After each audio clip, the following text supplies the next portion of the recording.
All right. Welcome, everyone. Welcome. Again, if you have an empty seat, we have a couple empty seats up here. We have some empty seats here. Oh, there's two in the second row if you don't want to be brave and sit in the front row. All right. Thank you. All right. Welcome, everyone. My name is Rebecca Lowe. I'm the Adult Program Coordinator at the Lewis Public Libraries. Thank you for joining us this evening. And let's just get right to it and introduce our esteemed guest. We may have had some Prosecco earlier. Got a little giddy. We opened our new pavilion. We had our ribbon cutting. Yeah. Which Paul will be doing a lecture out there later this summer. So very exciting. So let me introduce Paul Sparrow, the organizer and host of Fireside Chats. He is a writer, historical consultant, and the former director of the Franklin Delano Roosevelt Presidential Library and Museum.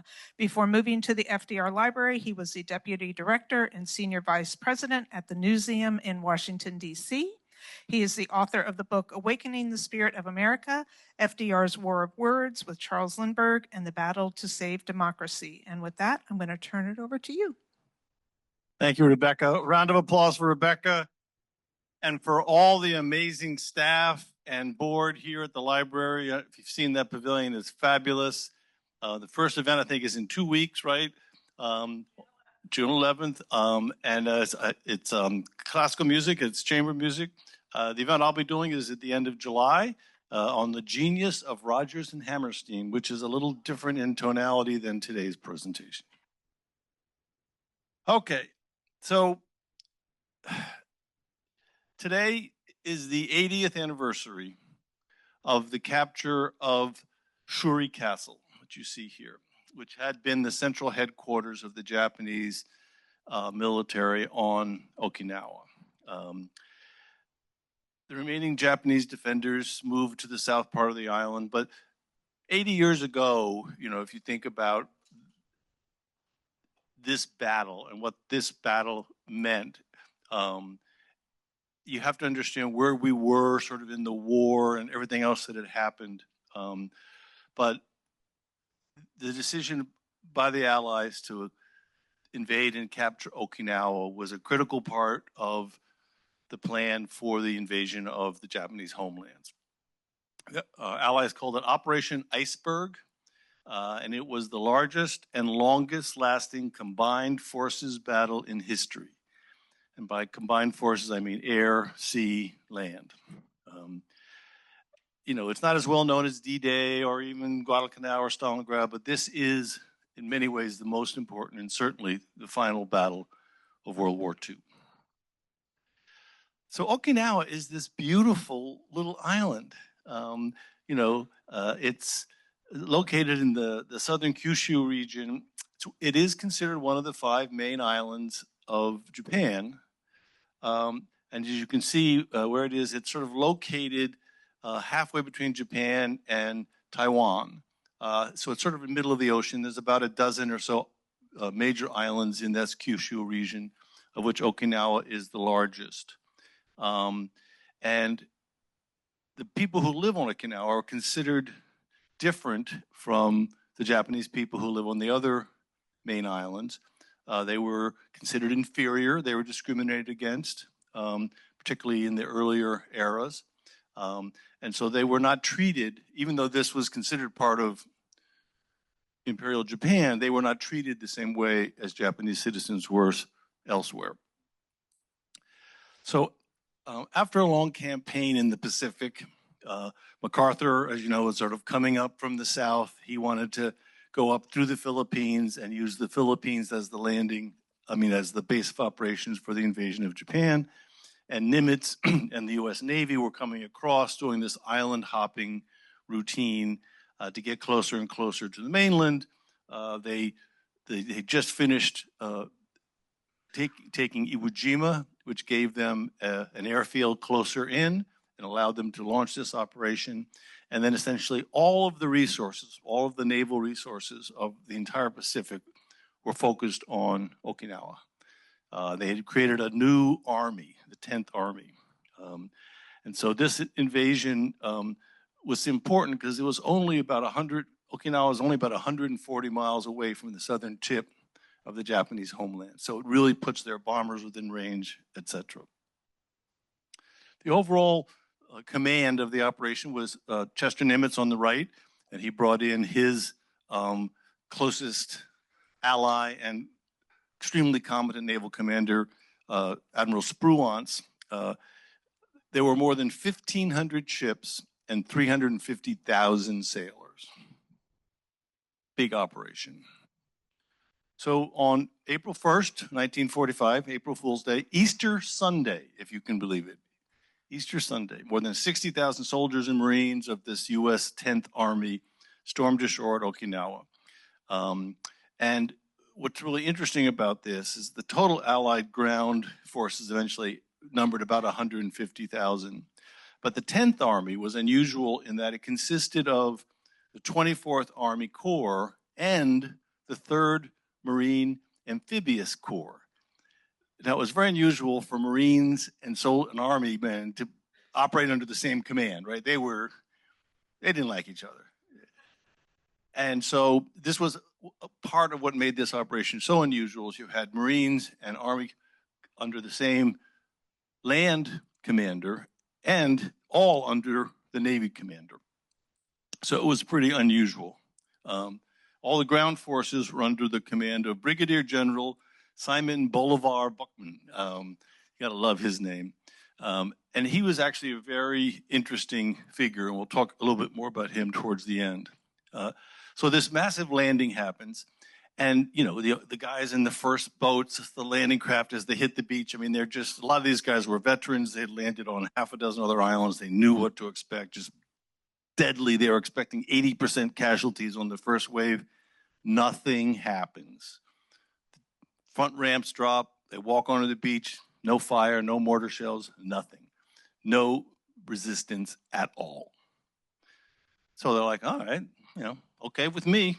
And so as they start moving inland, you know, they just keep coming ashore, and the tanks come ashore, and all the supplies come ashore, and there's no Japanese resistance. And the Americans are really sort of perplexed by this response, not what they had expected, not what they had encountered at any of the other islands that they had landed at during this island hopping expedition. But there's actually two battles going on simultaneously at Okinawa, and one of them had started weeks earlier.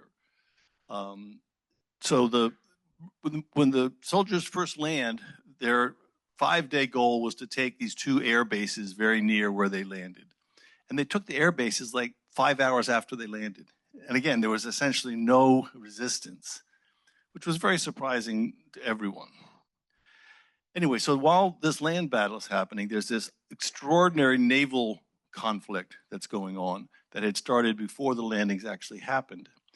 Okinawa was the first time the Japanese used kamikaze pilots as a primary part of their naval strategy.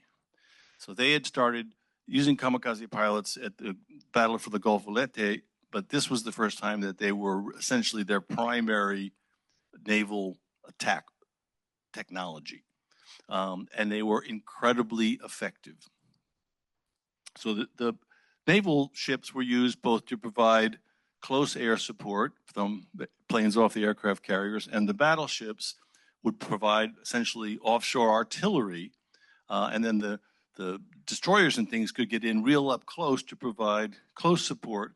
And the island's not very big, so you know, the 14-inch guns, I think this is the USS New Mexico, the 14-inch guns can essentially reach any place on the island while it's offshore. So this is the British ship, the HMS Formidable, which had suffered a kamikaze attack and it almost sunk the ship. You can see the level of destruction that happens. And one of the things that's very unusual about this battle is that more naval personnel were killed than Army personnel or Marine personnel. That's how horrific the naval battle was and how effective these kamikaze pilots were.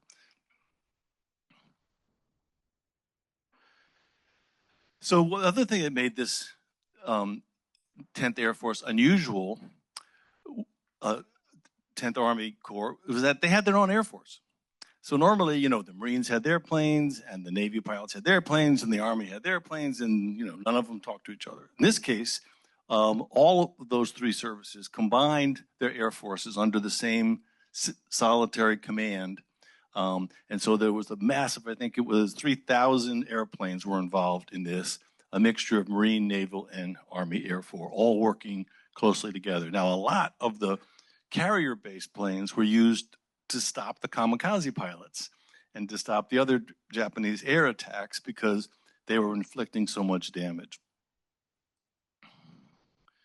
During its existence, this tactical air force, which only existed for this one battle, they flew a total of 38,000 sorties.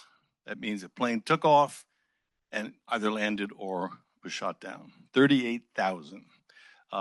They claimed 625 enemy aircraft, as well as engaging Japanese shipping, and they had a large thing because part of the point of why they wanted to get Okinawa was to cut off mainland Japan from their colonies in China and Indochina, to cut off the supply of raw materials that they needed to continue the war.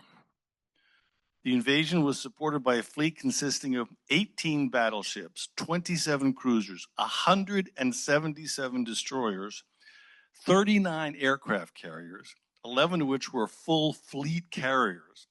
So it was the single longest sustained operation in the Pacific War. And it was so intense for the commanders of these ships that Nimitz actually had to replace the commanders of the ship in the middle of the battle because they were so exhausted and stressed out that they had to be relieved from command and fresh commanders brought in. That's how intense it was. And again, a very unusual, occasionally you might have a commander who's replaced on a specific ship, usually because they were injured or for health reasons. In this case, they were just stressed out and exhausted. So up against this extraordinarily large force was the Japanese 32nd Army under the commands of General Mitsuru Hoshijima and General Isamu Cho. And now what's very interesting about this is that Hoshijima essentially was the one who came up with this strategy. We're not going to try to throw them back in the ocean when they land on the beach. We're going to create these defenses in depth on the island. We know we're not going to be able to stop them. We know we can't prevent them from taking this island. We're just going to kill as many Americans as we possibly can, knowing that all of us will die in the process. That was their strategy, which is why they didn't wait on the beach. They didn't want to waste anything on the beaches where the Americans had the advantage. They wanted to lure them in and then essentially force them into the killing zones that they had set up. They had been there for 6 months. They dug tunnels, they dug traps, they essentially booby-trapped the entire southern part of the island. The 32nd Army was this, sort of like at this point in the war, the Japanese primary military was a hodgepodge of whoever was still standing. But one of the shocking things about it, they had an alleged troop strength of about 100,000 men, many of whom were cooks and, naval soldiers and mechanics. They weren't really fighting troops. They were just whoever they could get. And about 20,000 of them were conscripted Okinawan citizens with no military training whatsoever, including more than 2,000 school children under the age of 14. 2,000 of them died. We don't know exactly how many were conscripted. This is a picture of an American soldier sort of interviewing them and trying to help the survivors. But the Americans were just sort of shocked that these sometimes 10-year-old boys were in frontline duty. But again, the idea was that every Japanese on this island would die for the emperor in this battle. So if you were going to surrender, you would either commit suicide or do a banzai attack. And if you were a civilian, you would you were expected to commit suicide rather than be taken prisoner. So these kamikaze attacks were really pretty extraordinary. They had two different kinds of planes that they flew. One kind were sort of modified, Zero fighters or whatever other fighters they had, but they also had these specially designed rocket-propelled bombs, essentially, that, they were only designed to take off and crash into these boats, and the pilots knew that there was no possibility of returning. They only had enough fuel to get to the battlefield and to crash. They didn't have machine guns. They didn't have any weapons for defense. All they had was a jet engine and a bomb. This is the, where am I? I'm getting lost here. Let's see. So during this attack, more than in one day, 300 aircraft attacked, and more than 40 American ships were damaged in one day's attack. Now, the Japanese Air Force, which was flying mostly from other islands or from the mainland or from China, had been pretty badly damaged up to this point. So they couldn't really attack in the strength they would want to, which is why they relied on kamikaze attacks. And the steel wall surrounding this fleet, with, as I said, I think it was 170 destroyers, right? All of them had anti-aircraft weapons, and there was an outer picket line of ships, and then an inner picket line, and then the battleships and the aircraft carriers and the planes. It was extraordinary that any of them got through, but a surprising number of them did get through. Now, the kamikaze wasn't the only strategy that the Japanese had. They had decided they were going to send the largest, most powerful battleship in the world, the Yamato. There had only been two built. The other one had been sunk earlier. They were going to send the Yamato with 10 escort ships, and it was going to force its way through the naval shipping, ring around the island and beach itself, and then use its guns as shore artillery. So let's just say it wasn't successful. They were detected less than 2 hours after they left port by American submarines. This is Admiral, where is he? Admiral Seichi Ito. Very, very respected. Again, this was the highest position you could have essentially in the Japanese Navy, to be the commander of the Yamato, which was the pride of the Japanese Navy. This was the operation was called Tengo. The Tengo force was, as I said, spotted almost immediately, and the Americans launched this massive air attack to sink the Yamato, and 300 aircraft over a 2-hour span attacked this boat, and they were given very specific instructions. The torpedo planes would only attack from one side, so that if they attack from both sides, if there's a hole on both sides, right, you can sort of equalize the water that's leaking into your boat. So they would only attack on one side, and they're supposed to aim for either the bow or the stern, where the armor was lightest. And they were very effective. The Yamato was seriously damaged within about an hour of the beginning of the attack. Eventually, it was essentially rendered immobile. The engines were blown, had no self-defense at that point, and it was sunk. And in the process, it blew up, and 3,700 sailors lost their lives, Japanese sailors lost their lives, at the cost of just 10 U.S. aircraft. So a very lopsided defeat for the Japanese. So, sorry, some of these maps are a little fuzzy, but so after the initial landing, the landing took place on the sort of southwestern side of Okinawa, and they sort of split up. The Marines went north, and the 24th Corps of the Army sort of went across, and then they were going to go south. And this idea was that they would cut the island in two so that the defenders on two parts couldn't support each other. But it turns out that most of the Japanese had already set up these defenses in depth on the southern part of the island, although the Americans didn't know that at this point. So the Army encountered this series of entrenched Japanese defenses. Like I said, at the beginning, they sort of, the first couple of days, it was easy. They were just sort of walking across the island. They weren't encountering anything. And then as they turned into what became this series of ridges, think of them as sort of steps going south, they started encountering this network where they couldn't see anything. And then all of a sudden, they'd come under this massive artillery and mortar attack. And the U.S. had never encountered such a well-equipped and deeply entrenched Japanese force. Because it was part of the Japanese mainland, they had enough ammunition to last them for 6 months. They had massive artillery, most of which was hidden. They had all of these secret mortar and machine gun locations.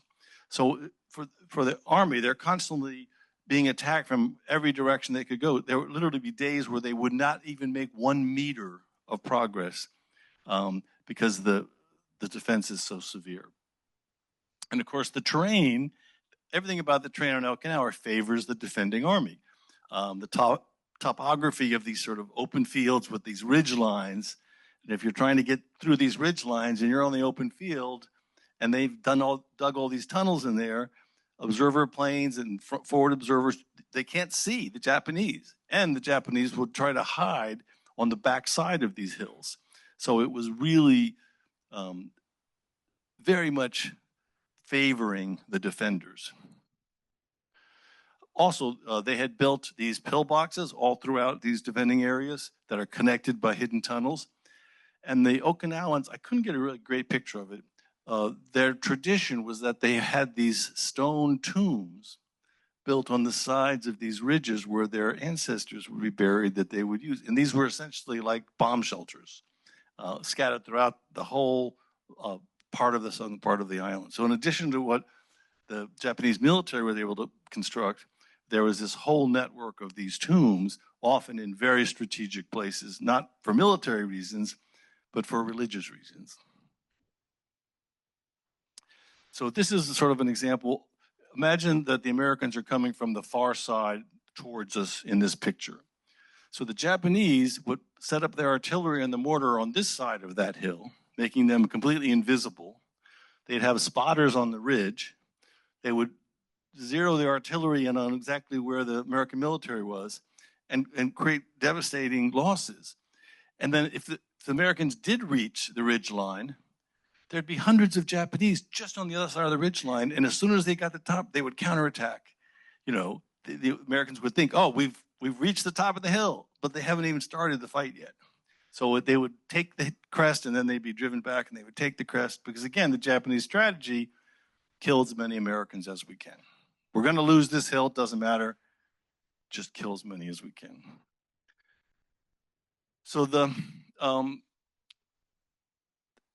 these interlocking fields of fire made it very difficult for the Americans to even understand where they should be trying to go.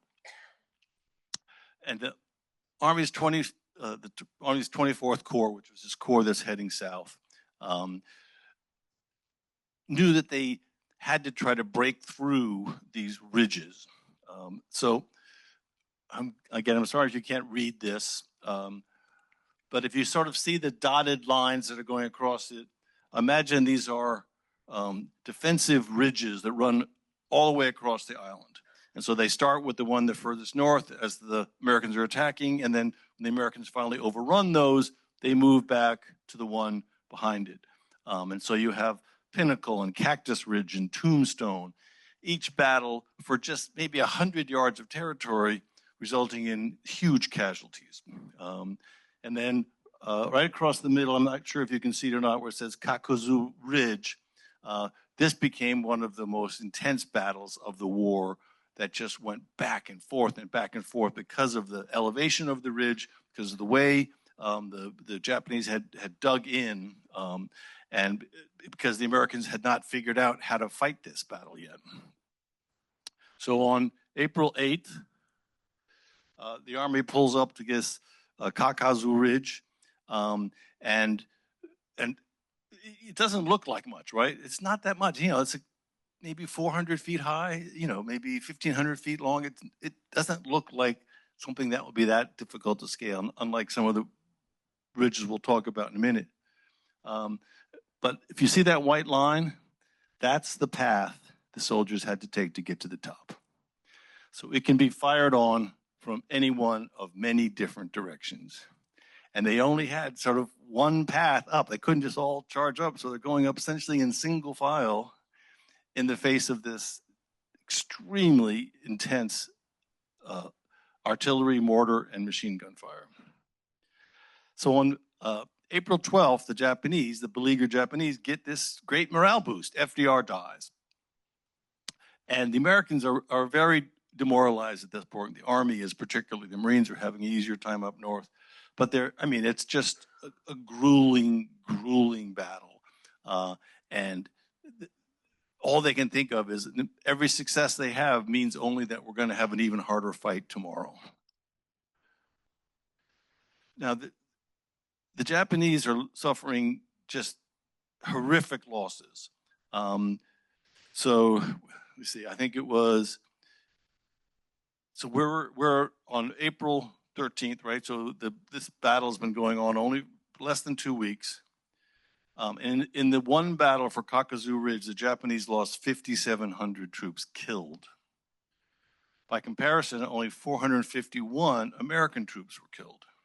Now, there were more than 3,000 American casualties, but as you can see, it's not tit for tat here, right? And the biggest difference is that the Americans could replace those casualties. The Japanese could not. So for the Japanese, it's this ever-shrinking force, because everyone they lose, whether they're wounded or killed, they can't bring more reinforcements in. Whereas the Americans have another 100,000 soldiers floating around on boats just offshore. So the battle for Kakuzu finally ends on April 14th.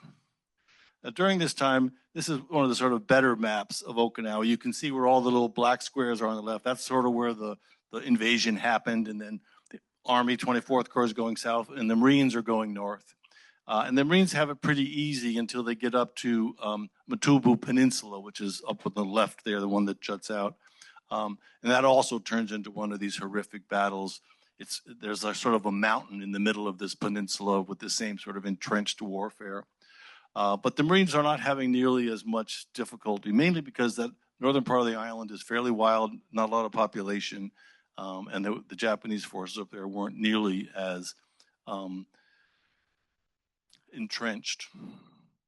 So the Japanese headquarters was at Suri Castle. I think that's you can sort of see it down there where it says the 32nd Army, that red box. That's sort of where Suri Castle is. So there's these 3 layers of defensive positions before you could get to the castle, because that was the headquarters. And one of the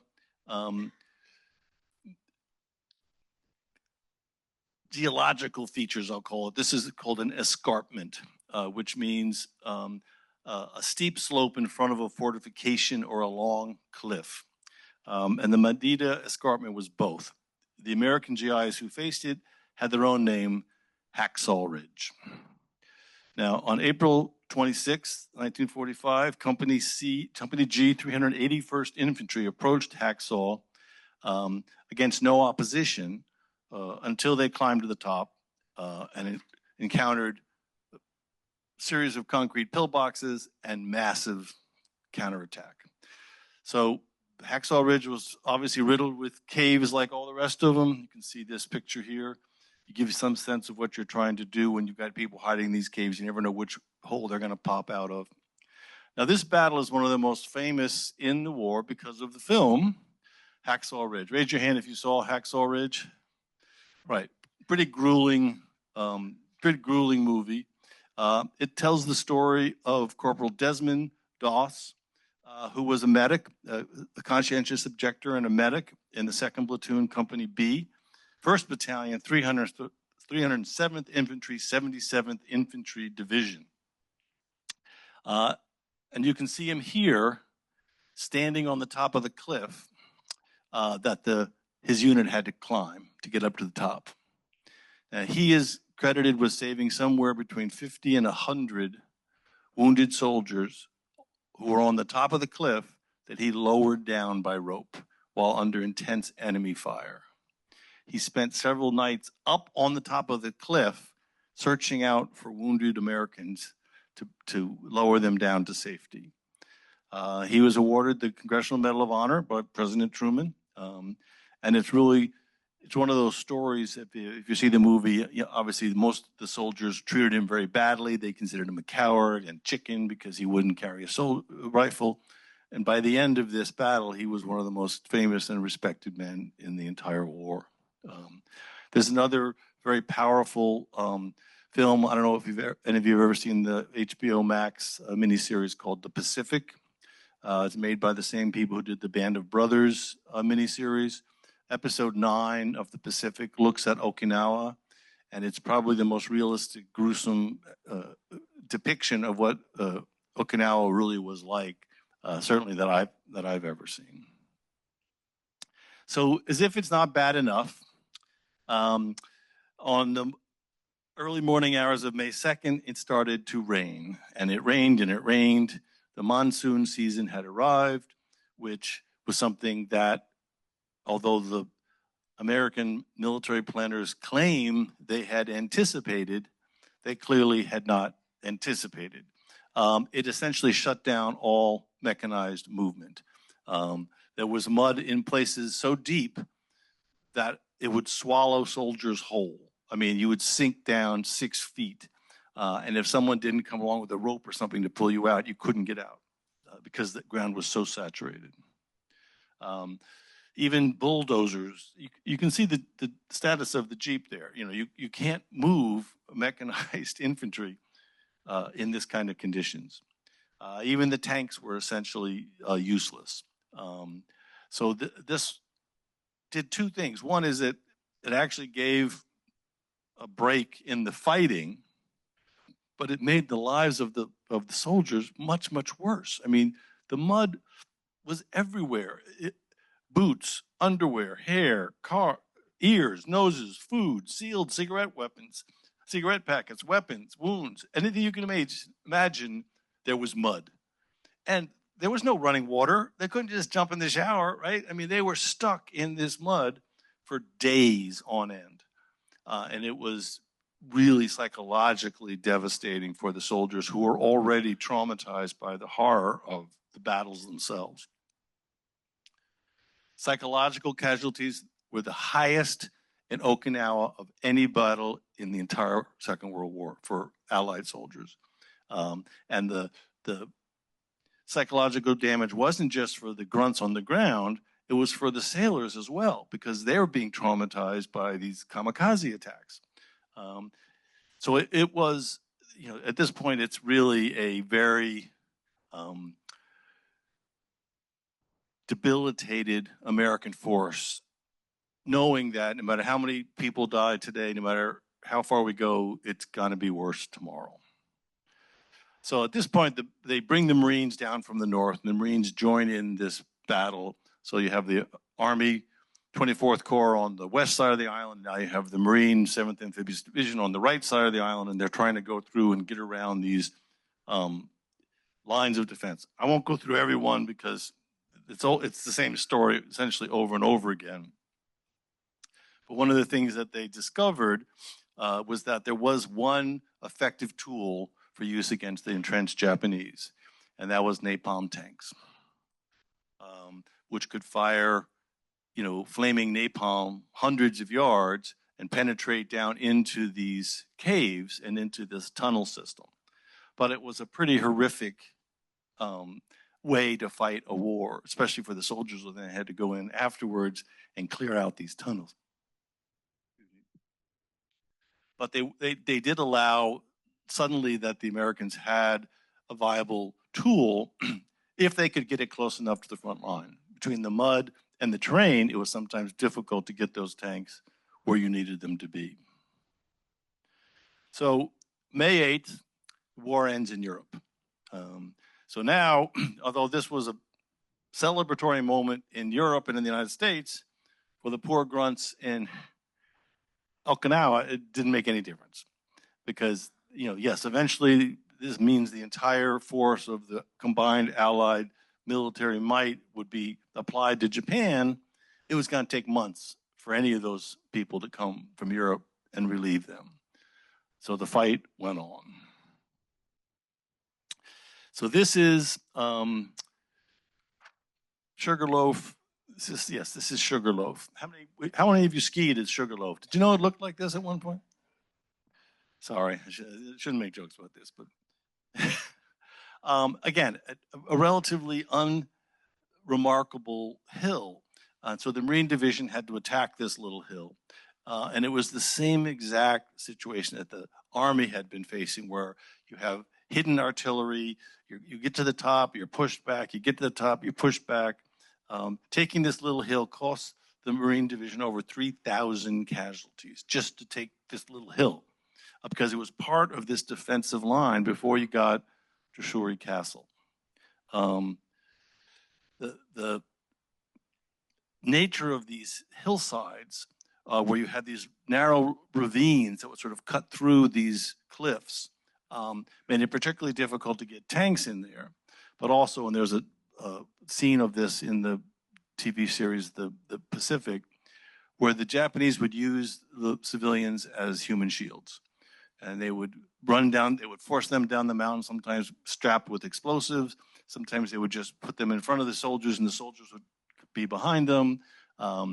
And so the Americans had to shoot these civilians who were being used as human shields. So again, the psychological damage was just piling on because it was so difficult.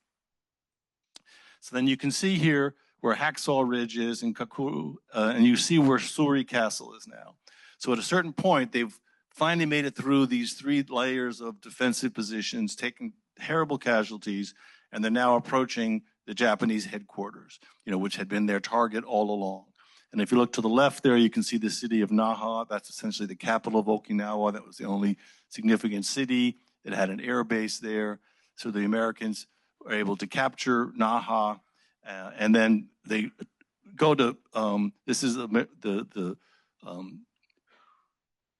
Americans entering the essentially devastated city of Naha, which not much left. But they were surprised because when they got there, the Japanese had all left. The same thing happened when they got to Shuri Castle. The Japanese had abandoned it. They didn't want to do, a fight there. They wanted to keep luring the Americans down. They didn't want the battle to end there. Remember this picture, because we'll get to a different picture at the end. So the man on the right there is Brigadier General Bruckner. This is June 18th. He's killed by a Japanese artillery shell just a few days before the battle ends. He was the highest ranking American military officer killed in the war. He was right on the front line. They were planning the final sort of encirclement of the Japanese soldiers who were holed up at the very southern tip of the island.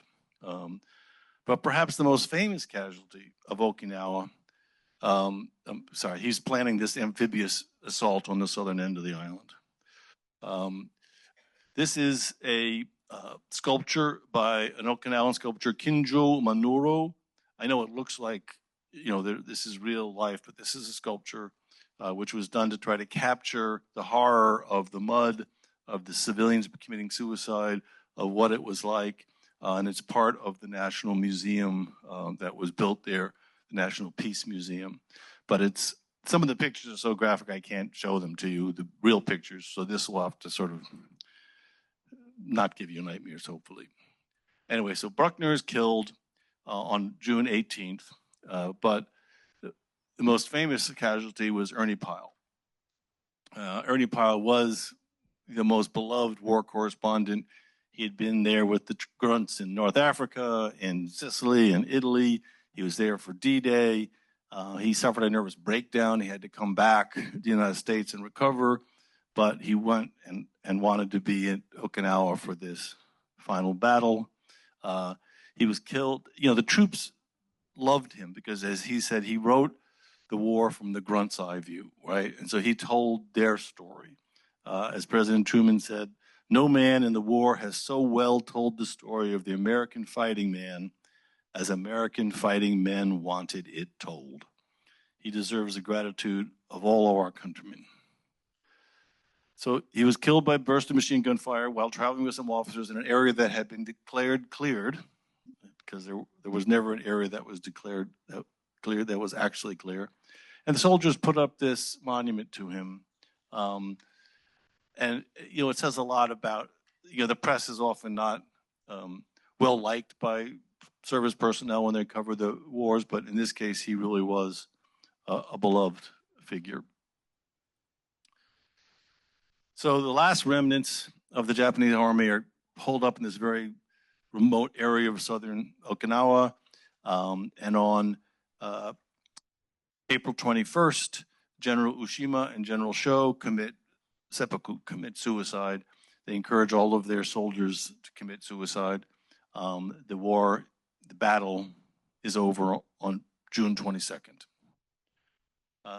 82 days of nonstop fighting, which is extraordinary, which is why so many of the military commanders had to be relieved and why there was such psychological damage to the soldiers on the ground, because it was just relentless. Even if you went back into, the back area, you were still dealing with mud, you were still dealing with the wounded. It was really pretty horrific on so many levels.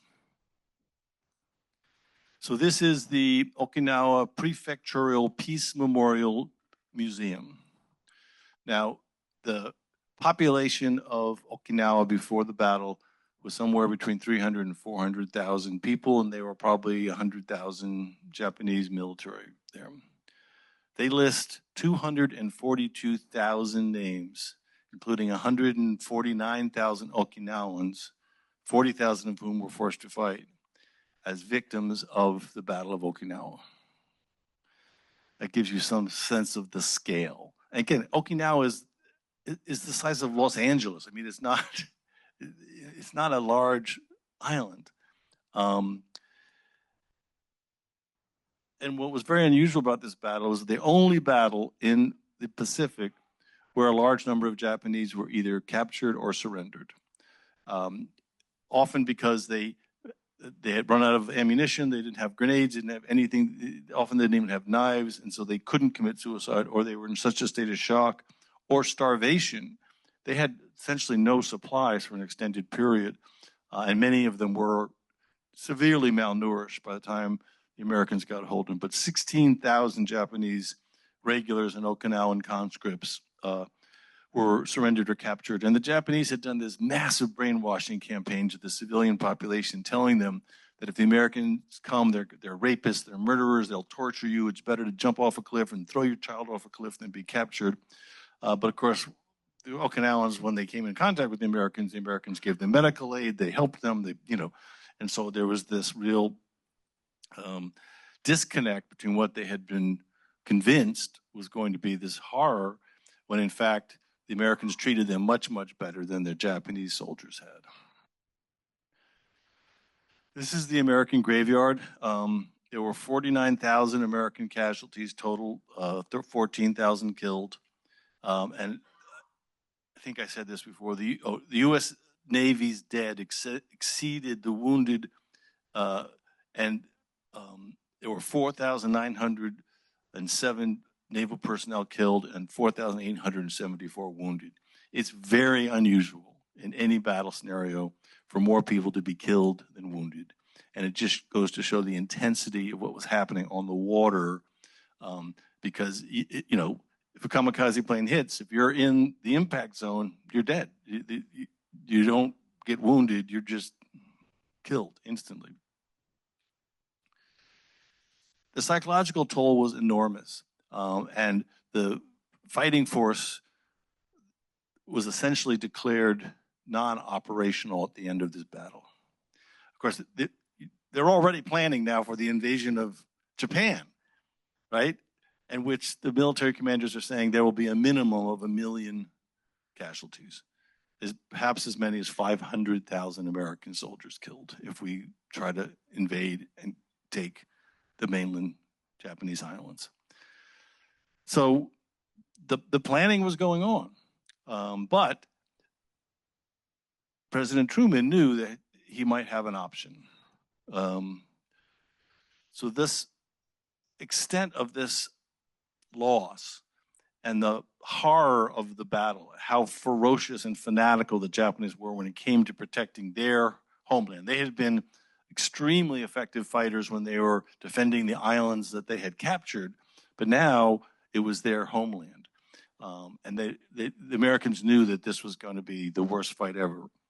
But Harry Truman goes before Congress on right after the battle ends, and he said, "There is no easy way to win. Achieving victory will require concentrating all of our forces and applying overwhelming pressure on Japan from the land, sea, and air." At this point, there was a really good idea that we were going to have an atomic bomb that he could use. And he was convinced that the only way to force Japan to surrender was to use the atomic bomb. And so he did. And there are those who say using the atomic bomb on Japan was wrong. Every military expert at the time agreed, and most since then have agreed that more Japanese would have died had there been an invasion, and there would have been at least 1 million American casualties. The morality of the issue is easily debatable, but the facts are not. It would have been beyond comprehension how horrific it was. So today, Okinawa is a tourist destination. This is Shuri Castle today. It was completely rebuilt to what it looked like before the battle. They get about 9 million tourists a year in Okinawa. And many of them come to visit the battle sites, many of which are now essentially like national parks with interpretives. There's tours that take you around. And while it's still controversial, there's a massive American military base there. As a matter of fact, more than 80% of all American military personnel and bases in Japan are located on Okinawa, which accounts for less than 0.1% of the Japanese surface area. That's Kadena Air Force Base you see there with the runways. About 60,000 servicemen are still stationed there. That number changes as time goes on. And there's a real question about the behavior of some of the American soldiers who were based there, particularly in the 1990s. There were rapes and, really inappropriate violence. But Okinawa's economy is almost entirely dependent on tourism and the American military. So we're going to wrap it up, take some questions. This was the final battle in World War II. Because of the atomic bomb, the Japanese surrendered. And you have to ask yourself, so what is the legacy of this war, of this battle? And I say that there's only one legacy of this battle, of all battles, and of World War II in general, which is that we can never let this happen again. The weaponry we have today is even more horrific and more destructive than it was 80 years ago. And we know what happens. And certainly there is a fear that warfare that's erupting all across the world today is showing that we're sliding back into a military-driven foreign policy, not just by the United States, but by many countries. Everything that FDR tried to prevent with the creation of the United Nations. I just think that we have to look at the horrors from 80 years ago, because most of this people who were here, who fought this war, who endured the horror, are no longer with us. And so it's up to us as the following generations to remember them, remember their sacrifice, and say, okay, we're not going to let this happen again. Thank you, and I'm happy to take any questions.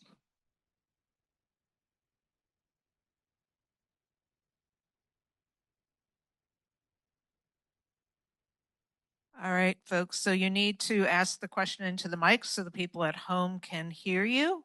Paul, do you have your preference for who to call on? Question. We have one way, of course, way over here, opposite where I am. Okay. No, you can't because they can't hear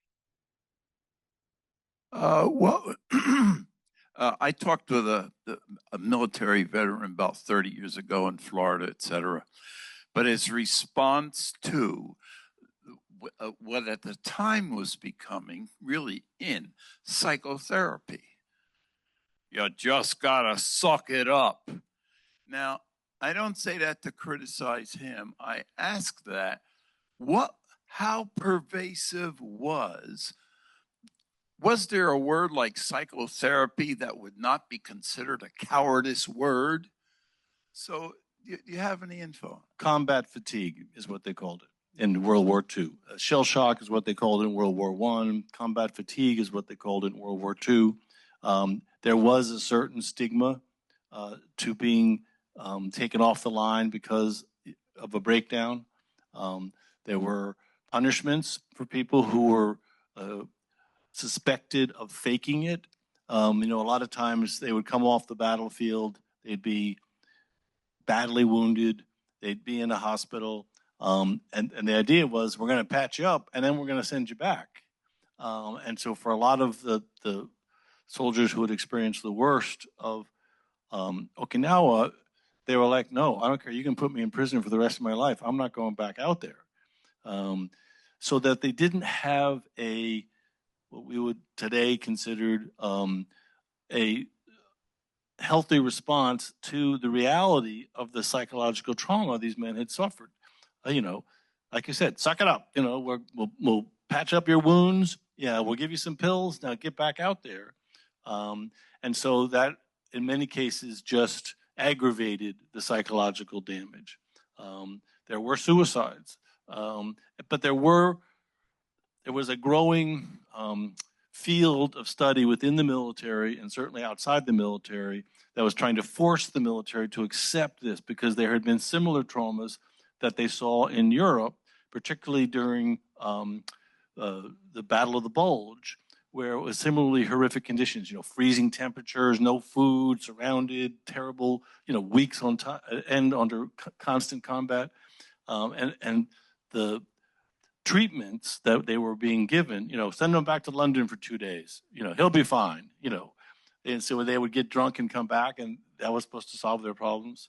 So there was a movement arising in the psychological community, the psychiatric community, saying you have to treat these people as if they have a serious mental illness, because they do.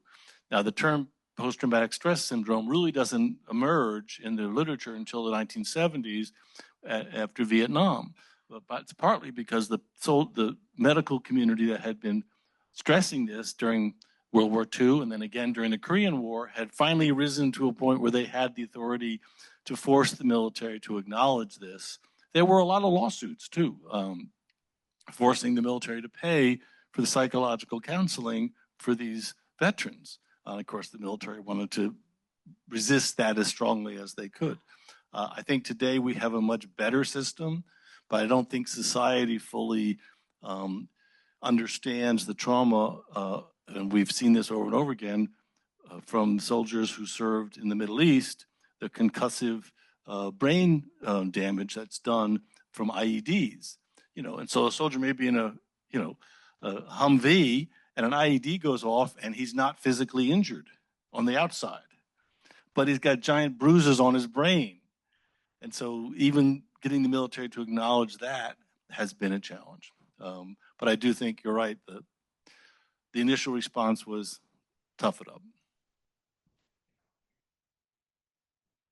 Yeah, I was wondering, Battle of Okinawa was raging. At the same time, the Battle of Berlin is going on. Was April 1945 the bloodiest month of the whole war? Do you know by chance? Great question. I don't know the answer to that. I know that the Battle of the Bulge was the battle that inflicted the largest number of casualties on Allied troops. But that was over. The Battle of Berlin didn't have anywhere near the casualties, for example, that Stalingrad did. 1 million soldiers and another 1 million civilians died in that battle alone. It lasted for several months. So I don't know. It's an interesting question. And certainly the scale of death in the Eastern Front in Russia was much greater than any place else in the world. So I doubt it would have been as late as April 45 to have the deadliest month in the war. But now you've given me a homework assignment. Come to the Rodgers and Hammerstein, and I'll sing a thing. A little. We got one over here.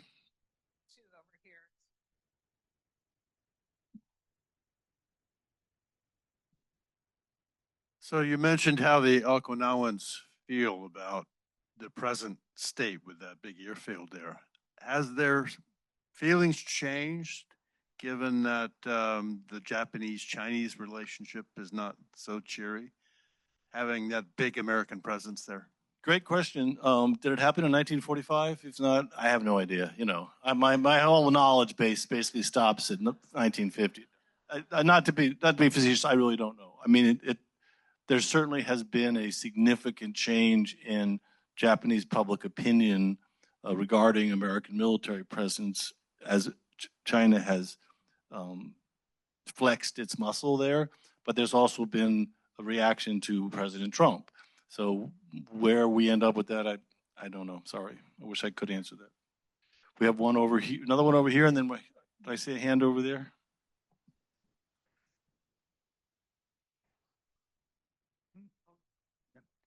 I'm interested in knowing whether before the Battle of Okinawa, among American strategic planners, was there any discussion of avoiding invading Okinawa and coming up with alternative strategic initiatives to basically take out the Japanese? It's a great question. Yes, there was a very intense debate within the military community, particularly because MacArthur wanted us to invade Taiwan and use Taiwan as the military base because it would also allow us to attack China much more easily. It's a larger facility, and it would mean that he'd be in charge instead of Nimitz. But so there was and they actually had started planning for the invasion of what they called Saipan back then, but we call Taiwan today, so that they could do exactly that. So they could bypass Okinawa and go from Taiwan directly to the Japanese mainland. There were a couple of problems with it. You know, if you had this kind of casualties in Okinawa with a relatively small population, what would happen in Taiwan with a much, much larger population, a much, much larger military presence, probably 500,000 soldiers, plus the Japanese airfields in China would all be able to reach Taiwan.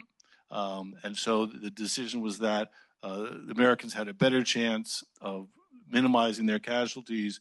It would put them closer to the mainland.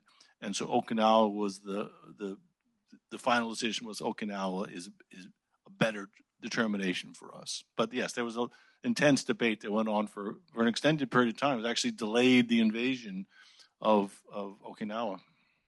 Was there one over here?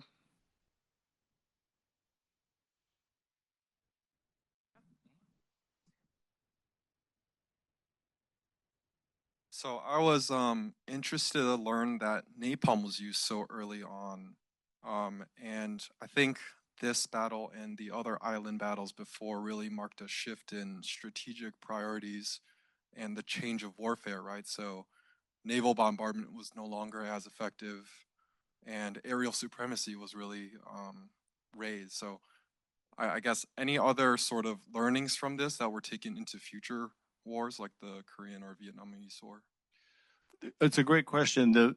Really the first time napalm was used was in for massive air attack. It was in Dresden, in Germany, when they started firebombing the cities, and they had been using a jellied petroleum product prior to that. The Germans used it on London, the British used it on Germany, and then the Americans developed napalm, which was just a little bit more effective. And so that, there was an escalation on the way you used napalm. And these cities, the firebombing of Tokyo was particularly horrific, as bad as the firebombing of Dresden was. Tokyo was a city where the buildings were all made of wood. Dresden was a city where the buildings were all made of stone and brick and concrete. Tokyo is a city made of wood. And so the firebombing was particularly devastating. More civilians died in the firebombing of Tokyo than in either Nagasaki or Hiroshima. So the use of this napalm was fairly well established before the Battle for Okinawa started. The three things that came away, the strategic knowledge that came away from Okinawa was the effectiveness of subterranean warfare, essentially a new kind of guerrilla warfare, where you can embed in these, ridge lines, miles of tunnels, right? Which the Vietnamese then did similar defensive construction to prevent the American bombing from stopping them, particularly moving of supplies down from North Vietnam to South Vietnam. So the tunneling system, I'm not going to say it was revolutionary, but the effectiveness of it in Okinawa in the face of overwhelming military superiority, their strategic use of tunneling and backside positioning and hiding of all these assets. I mean, the Americans literally had no idea how many Japanese there were on the island when they started the invasion. So that was one of the major things. Kamikaze, although we've never seen any similar use of suicide aerial attacks, you have seen in what they call asymmetric warfare, suicide bombers, right? People, and in 9/11, flying planes into buildings, right? Essentially kamikaze planes.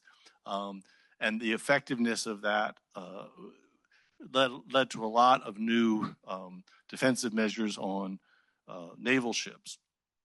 But again, no matter what they did, it's really hard to stop a determined pilot when there's 100 planes coming at your boat, that don't have a Western point of view about trying to survive, right? The American pilots, very rarely would they fly into a plane, even if they were shot down, even if they were crashing, very few American pilots would actually fly into a Japanese naval vessel.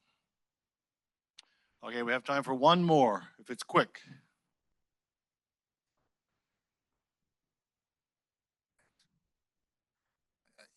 You keep talking about the Americans.